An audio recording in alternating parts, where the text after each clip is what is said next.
Hi నమస్తే. Welcome to మనం TV. ఒక ఒక వార్త అయితే తెలంగాణ రాష్ట్రాన్ని మొత్తం కుదిపేస్తుందని చెప్పాలి.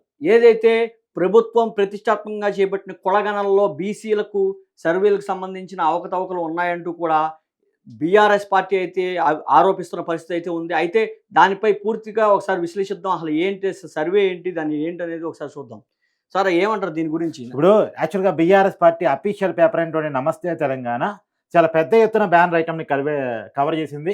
ఒకటి, తెలంగాణ ప్రభుత్వం కాంగ్రెస్ అధికారంలోకి వచ్చిన తర్వాత రేవంత్ రెడ్డి సర్కార్ నిర్వహించినటువంటి కులగణన అత్యంత ప్రాధాన్యత క్రమంలో చేసినటువంటి విషయం, చాలా గొప్పగా చెప్పుకుంటున్న విషయం మనందరికీ తెలుసు. అయితే బీసీల లెక్కల్లో తప్పులు దొర్లాయి. ఈ కులగణన సర్వే మొత్తం కూడా తప్పులు తడక. చూడండి, దీనికి చాలా క్లియర్‌గా చెప్పారు. సర్వే నివేదిక తప్పులు తడక అనేది ఒక బ్యానర్ ఐటెమ్‌గా 'నమస్తే తెలంగాణ' పెట్టింది. తర్వాత కేవలం బీఆర్ఎస్ పార్టీ మాత్రమే కాదు, బీసీ సంఘాలు కూడా ఈ సర్వే నివేదిక మీద ఆగ్రహాన్ని వ్యక్తం చేస్తున్నాయి. నిన్న మంత్రి ఉత్తమ్ కుమార్ రెడ్డి కావచ్చు, ఇతర మంత్రులతో కలిసి ఈ నివేదికని రిలీజ్ చేయడం జరిగింది. మీడియా ముందు మాట్లాడటం జరిగింది. బీసీల శాతం 46.25% అని చెప్పడం జరిగింది. నిజానికి అది హిందూ బీసీల శాతం అన్న. మళ్ళీ బీసీఈ వేరైతే, బీసీఈ అంటే ముస్లిమ్స్ వస్తారు, వాళ్ళు 10% ఉన్నారు. అంటే మొత్తం 56% బీసీలు ఉన్నారు, 46% బీసీ హిందూ బీసీలు ఉన్నారు అని చెప్పేసేది ఈ మొత్తం కులగణన చెప్తున్నటువంటి మాట. అయితే ఇక్కడే చాలా ఆగ్రహాన్ని వ్యక్తం చేస్తున్నారు ప్రతిపక్ష పార్టీలు కానీ, లేదంటే బీసీ సంఘాలు కానీ. వాళ్ళు చెప్తున్న మాట ఏంటంటే, ఒకప్పుడు కేసీఆర్ అధికారంలో ఉన్నప్పుడు 2014లో కేసీఆర్ అధికారంలోకి వచ్చిన తర్వాత సమగ్ర కుటుంబ సర్వే నిర్వహించారు. సమగ్ర కుటుంబ సర్వే ప్రకారం ఆ రోజున్న లెక్కలు, వాస్తవానికి ఆ నివేదికని ప్రభుత్వం బయట పెట్టలేదు, కానీ అఫీషియల్గా ప్రభుత్వ వెబ్సైట్లో బీసీల లెక్కలు చూసినప్పుడు దానికి ఆధారం సమగ్ర కుటుంబ సర్వే కాబట్టి 51%గా తీర్చారు. 51% హిందూ బీసీలు ఉన్నారు అంటున్నది. మళ్ళీ ఇది చాలా క్లియర్, బీసీఈ కాదు. బీసీఈ అంటే ముస్లిమ్స్, అది వేరే వదిలేయండి. అది కాకుండానే హిందూ బీసీలు 51% ఉన్నారు అనేటువంటిది సమగ్ర కుటుంబ సర్వే చెప్తున్నమాట. మరి ఆ లెక్క ప్రకారం ఆ రోజు 2014 జనాభా లెక్కల ప్రకారం 51% ఉంటే ఇవాళ 51% పెరగాలి కదా. దాదాపు 60% కావాలి కదా, 70% కావాలి కదా. 70% సరే పోనీ పక్కన పెట్టండి, 60% కావాలి కదా. జనాభా పెరగాలి కానీ తగ్గటం ఏంటి అంటే 46%కి రావటం ఏంటి? బీసీలు తెలంగాణ సమాజంలో 46% మాత్రమే ఉన్నారా? ఇది ప్రధానంగా అందరూ రేట్ చేస్తున్న ప్రశ్న. ఈ ప్రశ్నలో చాలా వ్యాలిడిటీ ఉంది. ఎందుకంటే దాదాపు 12 లక్షల మంది బీసీలు తెలంగాణ సమాజంలో చనిపోయారా 2014 నుంచి ఇప్పటి వరకు? కొత్తగా పుట్టిన వాళ్ళు ఎవరు లేదు, కానీ చనిపోయిన వాళ్ళే ఎక్కువ ఉన్నారా? అంటే బీసీని చంపేశారా? లెక్కల్లో చంపేశారా, మనుషులనే చంపేశారా? ఇది కాంగ్రెస్ ప్రభుత్వాన్ని ప్రధానంగా చాలామంది అడుగుతున్నటువంటి మాట. దీని మీద చాలా అభ్యంతరం వ్యక్తం చేస్తూ ఉన్నారు. ఇది పేరుకే చేశారు. దాదాపు 60% పైగా కనుక బీసీలు ఉన్నారంటే కనుక వాళ్ళకి ఇచ్చే రిజర్వేషన్తో పెంచారు కాబట్టి, బీసీలకు ఇచ్చే అవకాశాలు పెంచారు కాబట్టి, బీసీలకి లోకల్ బాడీల్లో అవకాశాలు ఎక్కువ ఇవ్వాలి కాబట్టి, అది ఇష్టం లేక బీసీల సంఖ్యని కుదించారు అనేటువంటిది బీసీ సంఘాలు ప్రధానంగా కూడా ఆరోపిస్తున్నాయి. పూర్తి కాకుండానే వాస్తవానికి 16% ఓసీలు ఉన్నారు అనేటువంటిది, 16% ఓసీలు ఉన్నారు అనేటువంటిది, 17% ఎస్సీలు ఉన్నారు అనేటువంటిది, 10% ఎస్టీలు ఉన్నారు అనేటువంటిది, తర్వాత 10% బీసీఈ అంటే మైనార్టీలు, ముస్లింలు, వాళ్ళని కూడా బీసీఈ కింద పరిగణలో తీసుకుంటారు. ముస్లిం బీసీలుగా వాళ్ళు పరిగణించాలి. వాళ్ళు 10% పైన ఉన్నారు అంటది. ఇప్పుడు ఈ కులగణన నేను ఉత్తమ్ కుమార్ రెడ్డి ప్రెస్ మీట్ పెట్టి చెప్తానటువంటి మాట. ఒకసారి న్యూస్ కూడా చాలా క్లియర్గా. పూర్తి కాకుండానే లెక్కలు తెచ్చిన సర్కార్ బీసీ సంఘాల ఆగ్రహం. ఎండ్లకు ఇండ్లు వదిలేసి సర్వే ముగించిందంటారంట. అరాకొర సమాచారంతో సేకరణతో సమగ్ర సాధ్యమా? సర్కారు లెక్కల క్షేత్రస్థాయి డాటా పోల్చి చూస్తారా? 3% మంది వివరాలుంటే చెల్లుబాటు అవుతుందా? రాష్ట్ర ప్రభుత్వానికి సామాజికవేత్తల సూటి ప్రశ్న. అర్బన్ ఏరియాలో 40% అయినా పూర్తి కాని సర్వే. స్టెక్కరింగ్ చేసిన డేటా సేకరించిన ఇండ్లు ఎన్నో. కులగణన నివేదికపై వెల్లువెత్తుతున్న అభ్యంతరాలు. సర్కార్ తీరుపై మండిపడుతున్న బీసీ సంఘాలు. ఎకనైనా సమగ్ర సర్వే చేపట్టాలని నేతల డిమాండ్. మొత్తం కూడా బీసీ సంఘాలు అయితే పూర్తిగా ఆగ్రహం వ్యక్తం చేసేస్తున్నాయి. నిజానికి ఇక్కడ రాజకీయాలు పక్కన పెట్టేద్దాం. బీఆర్ఎస్ చేస్తున్న ఆరోపణ, అసలు బీఆర్ఎస్ బీసీలకు ఇచ్చిన రిజర్వేషన్ ఎంత అంటే 36% నుంచి దాదాపు 17-17% తగ్గించింది అనేది బీసీ సంఘాలు చేస్తున్న ఆరోపణ. సో రాజకీయాలు పక్కన పెట్టేస్తే బీసీల సంఖ్యను తేర్చడంలో ఎందుకు వైఫల్యం జరిగింది? సమగ్ర కుటుంబ సర్వే కేసీఆర్ ఆనాడు పెట్టిన సర్వేకి ఈనాటికి ఎందుకు తేడా వచ్చింది? ఇప్పుడు ఏ బీసీల ఓట్లతో అయితే మళ్ళా స్థానిక సంస్థలు గెలుద్దామని కాంగ్రెస్ అనుకుందో, ఆ బీసీలే కాంగ్రెస్కి ఇప్పుడు పెద్ద దెబ్బ కాబోతా ఉన్నారు. బీసీల సంఖ్యను తేల్చడంలో జరిగిన వైఫల్యం ఫలితంగా నిజమే నువ్వు అన్నట్టు 3% మంది దాదాపు అవును 96.9% ఈ కులగణలో పాల్గొన్నారు అనేటువంటిది. అంటే 3.1% మంది ఈ కులగణలో పాల్గొలేదు అని చెప్పేసి. ఎందుకు పాల్గొలేదు? ఎందుకు పాల్గొలేదు? అంటే వాళ్ళు ఇంట్రెస్ట్ చూపించలేదా? లేదా వీళ్ళు వాళ్ళు వెళ్ళలేదా వీళ్ళు వెళ్ళలేదా? ఎతకలేదా డోర్ టు డోర్ ఎందుకు ఎందుకు ఎక్కడ పొరపాటు జరిగింది అనేటువంటిది కూడా సమాధానం రావాలి. సరే ఆ 3% కూడా పక్కన పెట్టేద్దాం. ఇప్పుడు వీళ్ళు చెప్తున్నటువంటి అఫీషియల్ లెక్క ప్రకారం దాదాపు 51% 2014లో బీసీలు ఉన్నారంటే ఇప్పుడు కనీసం 55-60% అన్న తేలాలి కదా. ఎవరైతే ఇప్పుడు కాంగ్రెస్ ఇంకోటి కూడా పార్టీ లెక్కలు ఎమ్మెల్యే చెప్తున్నారు. ఉన్నారో ఎమ్మెల్యే తీన్మార్ మల్లన్ కూడా బీసీ సంఘాల మీటింగ్ లో నిన్న పాల్గొన్నారు. వీళ్ళు పాల్గొన్నారు.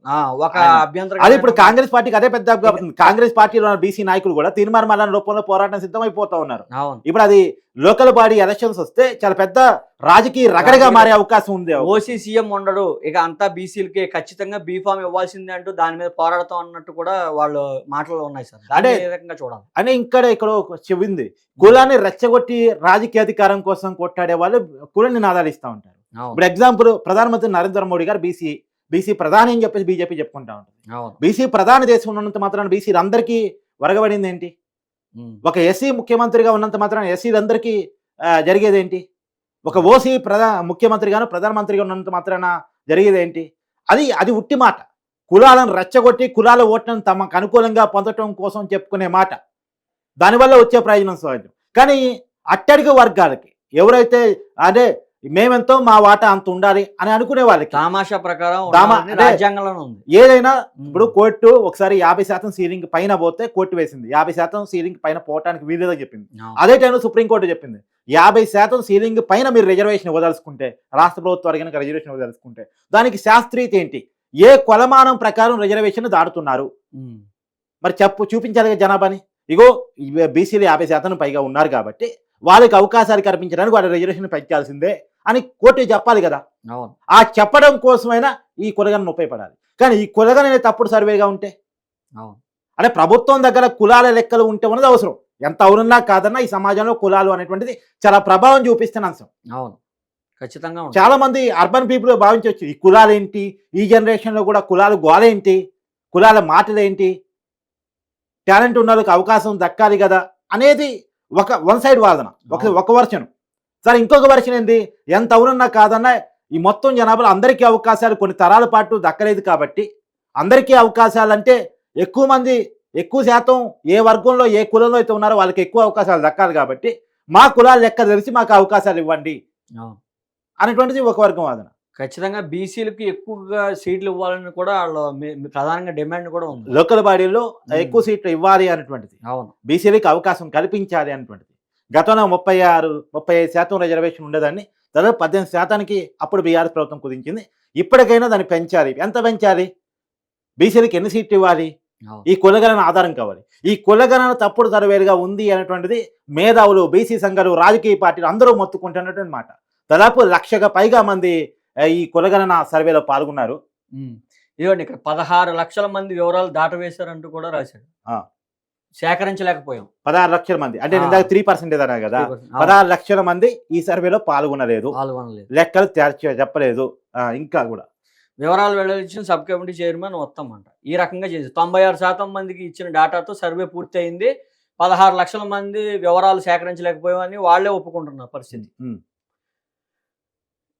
ఇది పరిస్థితి. కవిత బీసీ సంఘాలతో భేటీ, కులగణన సర్వే నివేదికపై చర్చ. ఇదో రాజకీయ అంశం. కవితకి ఈ బీసీ సంఘాలకి ఏంటి సంబంధం? కవిత ఏ కులం? అవును అంటే బీసీ సంఘాలకి కూడా కవిత నాయకులుగా ఉండాలా, బీసీ నాయకులుగా ఉండాలా? అది వేరే అంశం. నిజానికి బీసీ సంఘాలకి బీఆర్ఎస్ పార్టీకి ఏంటి సంబంధం? బీఆర్ఎస్ పార్టీ ఏమైనా కులగణన చేపట్టిందా? బీఆర్ఎస్ పార్టీ ఏమైనా బీసీలకు అవకాశాలు కల్పించిందా? బీసీలని రాజ్యాధికారంలో తీసుకురావాలని ప్రయత్నం చేసిందా? ఒకప్పుడు తెలంగాణ వస్తే దళిత ముఖ్యమంత్రి అయిన కేసీఆర్ అధికారంలోకి వచ్చిన తర్వాత ఎవరు ముఖ్యమంత్రి అయ్యారు బీఆర్ఎస్ పార్టీలో? ఇప్పుడు రాజకీయ అంశాలు జోలిపోయినప్పుడు ఏ పార్టీకి ఆ పార్టీ ఇంకొక పార్టీ మీద యుద్ధం ప్రకటించవచ్చు కాక.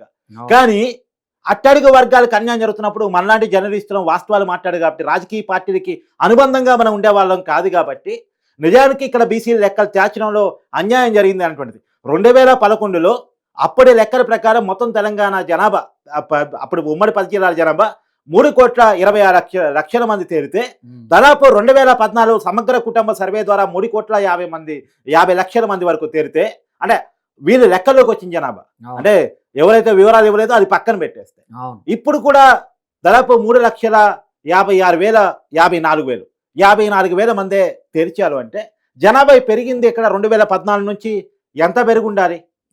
ఖచ్చితంగా దానికన్నా ఎక్కువ 10 సంవత్సరాలు కదా, 10 సంవత్సరాలు కదా జనాభాలో పెరుగుదల పెద్దగా లేకపోవడం ఏంది? బీసీ జనాభా రెండోది ఇంకోటి సరే ఈ లెక్కలో చూసుకున్నా 2014 నాటి జనాభా 3,50,000 3,50,00,000 చేంజ్ కనపడితే ఇప్పుడు 3,54,00,000 చేంజ్ కనపడితే దాదాపు 4 కోట్ల మంది పెరిగారు కదా. ఆ 4 కోట్ల మందిలో బీసీలు పెరగలేదా? ఆ 4 కోట్ల మందిలో బీసీలు పెరిగి ఉండాలి కదా. అసలు 4 కోట్ల మందే పెరిగారా అనేది ఒక టాపిక్. 4 కోట్ల మందిలో బీసీలు ఎంత పెరిగి ఉండాలి? మరి బీసీలు తగ్గారెందుకు? అంటే పెరిగిందంతా ఓసీలేనా? పెరిగిందంతా ఇప్పుడు కొత్తగా పుట్టినోళ్ళు 2014 నుంచి 2024 వరకు పుట్టిన ప్రతి బిడ్డ ఓసీయేనా? బీసీలో ఒక్కళ్ళు కూడా కనలేదా? బీసీ కుటుంబాల్లో ఒక్క వ్యక్తి కూడా పుట్టలేదా? బీసీ కుటుంబాల్లో చావులు తప్ప పుట్టుకలు లేవా? ఇదంతా కూడా కాంగ్రెస్ పార్టీ ఇప్పుడు అధికారంలో ఉన్న పార్టీ కాబట్టి వాళ్ళే కురగాలని చేపట్టారు కాబట్టి సమాధానం చెప్పాలి. ఖచ్చితంగా వాళ్ళు సమాధానం చెప్పాలి. దీన్ని పూర్తిగా రీసర్వే చేయించాలి. ఇది పరిస్థితి. ఖచ్చితంగా బీసీ సంఘాల తరపున అయితే తీవ్ర ఆగ్రహం వ్యక్తం అవుతుంది. ఏదైతే ఈ కొలగన్న సర్వే ఉందో దీంట్లో అవకతవకలు ఉన్నాయని తప్పుడు తడకంటూ కూడా వారు అభియోగాలు అయితే వ్యక్తం చేస్తున్న పరిస్థితి అయితే ఉంది. మరి ఏంటి ప్రభుత్వం ఏ రకమైన చర్య తీసుకుంటుందో మరి కొద్ది రోజులు వెయిట్ చేయాల్సిన పరిస్థితి.